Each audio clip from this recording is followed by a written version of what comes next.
quite a challenge. So why am I interested in studying work life and gender besides those challenges? You know, the workforce is really changing, the demographics of the workforce. As we said, now we're talking about 50% of the workforce is women, okay, and that's a substantial, substantial shift. We also have other demographics going on with baby boomers, older workers retiring, younger workers coming into the workforce, but the generation in between is much smaller than either of those two cohorts. So there will be a shortage of workers in the future. There's just no doubt about that. We are going to have a shortage. When the boomers are actually going to retire, we don't know, because right now a lot of them can't retire because their portfolios are in a mess. But it's going to happen at some point. And there are studies that show that, estimates show that 85% of the workers coming in are going to be women, people of color, and immigrants. So that's the workforce that's coming in. Something different.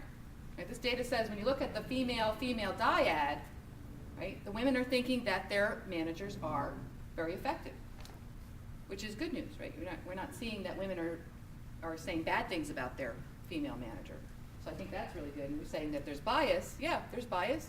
And it's bias in a direction of, you know, female to female working together, which is not what most of the popular literature would have us believe.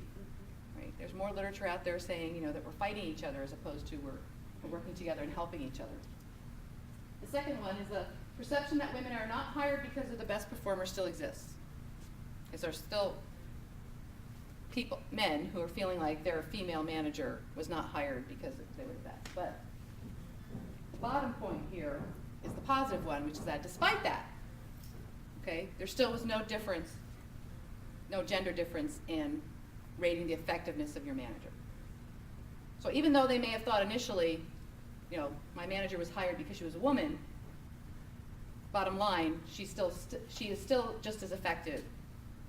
Okay, I'm still rating her just as effectively as other people are rating their male managers. You know, Yes. Barbara, it occurs to me that one of the ways you get at that is by asking them if they have had in the past both a female and a male manager, and ask them if female and male managers have different communication styles. Mm-hmm. So you get at whether they're already maybe gendering their assumptions based upon who their the sex of their manager, if they're attaching a gender assumption to it.